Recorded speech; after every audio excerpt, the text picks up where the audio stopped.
Bienvenida, bienvenido. Hoy nos sumergimos en algo que, bueno, seguro que nos toca a muchos. El eterno reto de aprender inglés. Uf, ni me lo digas. Tenemos sobre la mesa un vídeo de YouTube del canal Ingar.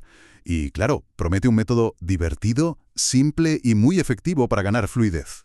A ver, promesas así las oímos cada 2 por 3. Exacto. Pero algo tiene este vídeo que me ha llamado la atención. Sí, a mí también. Parece que cada semana sale una aplicación nueva o un método revolucionario.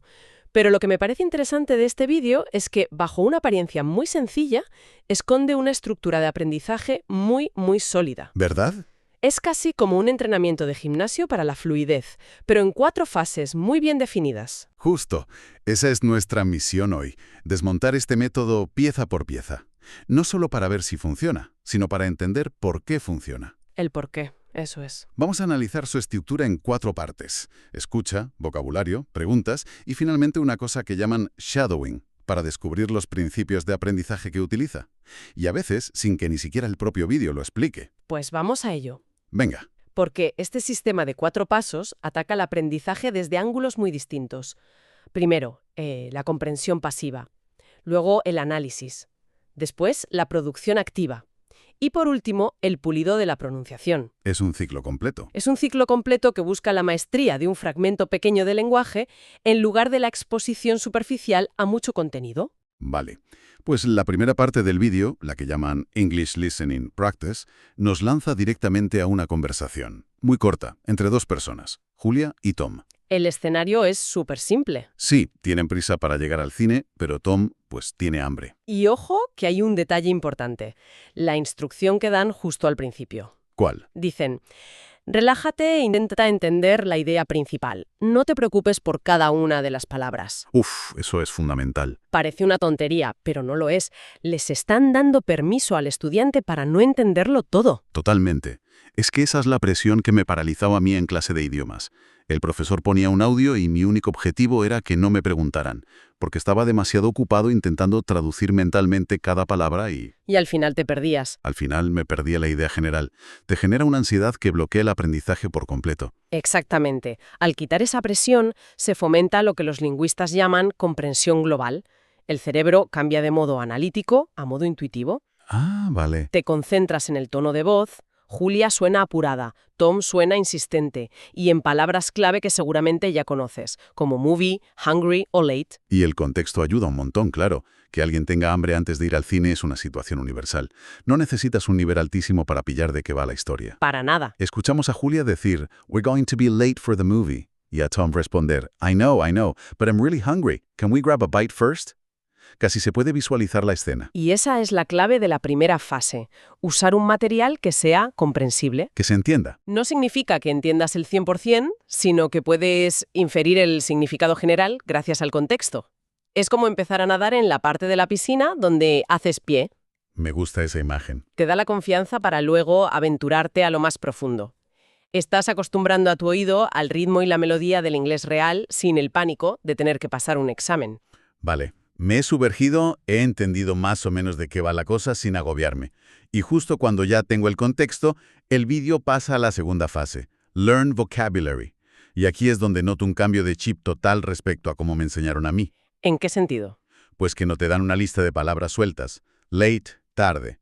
Hungry, hambriento. No. ¿Van a otra cosa? Se centran en las expresiones, en los bloques de construcción del lenguaje real. Ojo que esto es un cambio de paradigma. En lugar de darte un diccionario, te dan frases enteras que ya funcionan. Es una analogía muy buena esa. Es como si para aprender a cocinar, en vez de explicarte qué es la harina y qué es un huevo, te dieran directamente la masa de la croqueta y te dijeran, tú, solo fríela. Es una analogía perfecta. Los lingüistas llaman a esto chunks. Chunks. O trozos de lenguaje. La idea es que los hablantes nativos no pensamos palabra por palabra. Cuando quieres decir que vas a comer algo rápido, no piensas en el verbo coger y luego en el sustantivo mordisco. No, claro. El concepto grab a bite es una sola unidad en tu cerebro. Claro, y el vídeo te lo presenta así. Te desglosa grab a bite, picar algo, in no time, en un periquete, muy rápido, o full meal, una comida completa. Para cada una te dan una definición simple, ejemplos, y luego viene la parte crucial. Te insisten hasta la saciedad en que repitas en voz alta. el repeat after me. Sí, Y ese paso de la escucha pasiva a la repetición activa es el puente entre entender y hablar.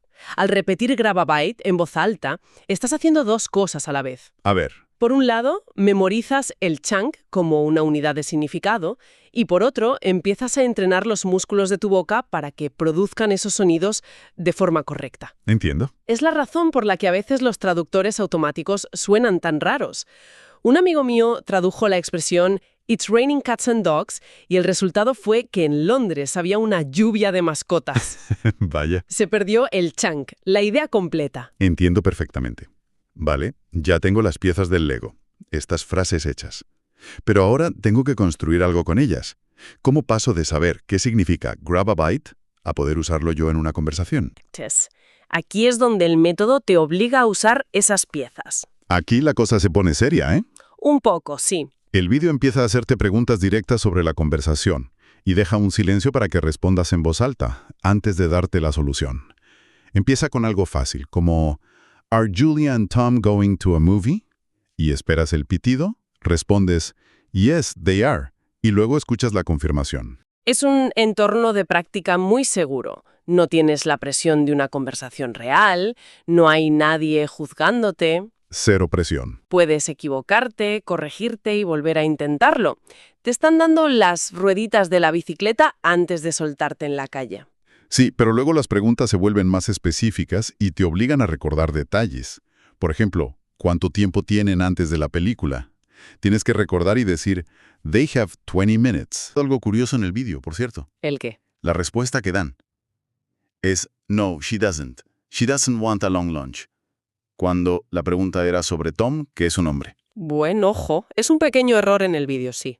Un despiste. Pero que en realidad no afecta al principio pedagógico que hay detrás. Es más, el hecho de que te hayas dado cuenta demuestra que estabas prestando atención al detalle, que es justo lo que busca el ejercicio. Espera un momento. Entonces, lo importante aquí no es simplemente escuchar la respuesta correcta otra vez. ¿No? El truco es el esfuerzo que hace mi cerebro para buscar la respuesta por sí mismo en ese silencio. Exacto. Es contraintuitivo. Yo siempre pensé que aprender era meter información en la cabeza, no forzarte a sacarla. Has dado con la clave de por qué este método es tan potente. Eso se llama recuperación activa o active recall, y es una de las herramientas de aprendizaje más eficaces que existen, y no solo para idiomas. Recuperación activa. Sí, cada vez que fuerzas a tu cerebro a recordar algo, sea un dato, una palabra o una frase, estás fortaleciendo la conexión neuronal que lleva esa información. Es mucho más efectivo que simplemente leer o escuchar la misma cosa 10 veces. Es como ir al gimnasio. Justo, el músculo no crece al mirar las pesas, sino hacer el esfuerzo de levantarlas. O sea que el pequeño sufrimiento de mi cerebro buscando la respuesta es lo que hace que el recuerdo se fije. Precisamente. Por eso, el vídeo no solo te enseña inglés, te está enseñando a aprender de forma más eficiente. Te entrena para recuperar información bajo demanda, que es la habilidad que necesitas en una conversación real. Claro, ahí no hay tiempo. Ahí no tienes tiempo de consultar tus notas. La respuesta tiene que salir de forma automática. Vale, ya entiendo la parte de recordar los datos y construir frases sencillas. Pero saber que a Tom le quedan 20 minutos no me va a hacer sonar como Tom. Mi acento sigue siendo el de siempre. ¿Cómo se ataca eso? Pues justo has puesto el dedo en la llaga de la última pieza del puzzle. Y es una técnica que al principio puede parecer un poco rara o incluso dar algo de vergüenza si hay gente en casa. Uy. Es la cuarta fase. Shadowing Practice. La práctica de la sombra. El nombre ya impone. La instrucción es muy simple. Repite cada línea justo después de los hablantes. Intenta copiar su ritmo, entonación y pronunciación. Ah, vale. El vídeo reproduce un trozo del diálogo original, como Julia diciendo "We're going to be late for the movie", y deja un silencio para que lo imites. Pero no se trata solo de repetir las palabras. Ah, no. Se trata de imitar la música. La música. Sí, la prosodia.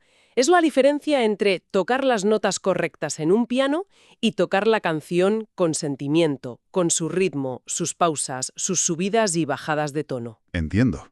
Puedes tener una gramática y un vocabulario perfectos, pero si tu entonación es plana o no se corresponde con la del idioma, la comunicación no es fluida, suena artificial.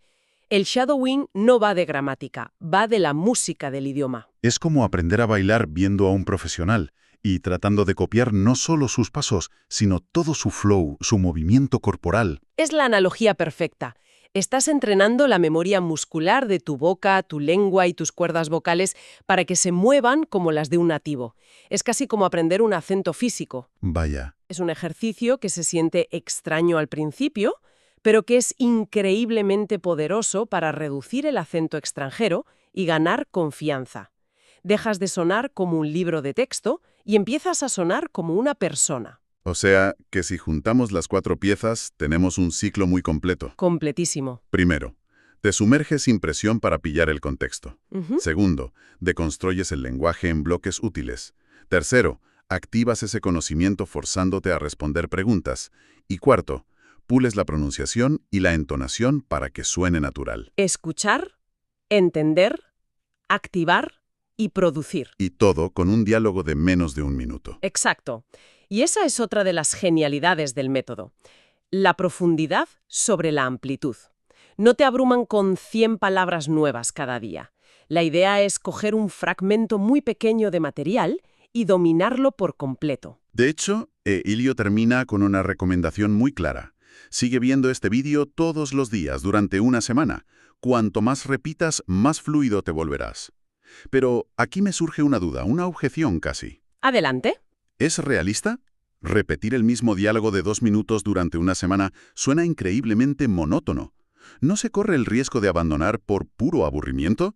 A mí me gusta la novedad, descubrir cosas nuevas. Es una objeción muy válida y probablemente el mayor desafío de este método. La disciplina. Sí. Vivimos en la era del scroll infinito, buscando constantemente el siguiente estímulo. Este enfoque va a contracorriente. Exige disciplina y confianza en el proceso. Pero la recompensa es la maestría. Claro. Es la diferencia entre un turista que visita 10 ciudades en 10 días y saca una foto en cada una, Y no se entera de nada. y un viajero que pasa 10 días en una sola ciudad y aprende a moverse por sus calles, a conocer a su gente y a entender su ritmo. Entiendo el punto. Sacrificas la variedad por el dominio. Quizás la clave está en encontrar un equilibrio. Usar este método intensivo con un diálogo por semana y luego complementarlo con otras actividades. Claro. Ver series, escuchar música, lo que sea. Exactamente. No tiene por qué ser el único método, pero como sistema de entrenamiento enfocado, los principios son universales y muy potentes. Entrada comprensible, aprendizaje en bloques, recuperación activa e imitación física. Y eso vale para todo. Esto se puede aplicar para aprender cualquier habilidad, no solo idiomas. El enfoque, por tanto, es claro. Maestría a través de la repetición enfocada. Un concepto casi artesanal en un mundo de consumo rápido de información. Y eso nos deja con una idea final para reflexionar. En un mundo lleno de aplicaciones como Duolingo, Novabel, que prometen aprender con juegos, puntos, inteligencia artificial, métodos cada vez más complejos y gamificados. Sí. Podría ser que la clave de la fluidez sea algo mucho más simple. Podría ser simplemente la disciplina de repetir un ciclo de práctica bien estructurado como este, en lugar de estar saltando constantemente en busca del siguiente vídeo, el siguiente podcast o la siguiente lección brillante.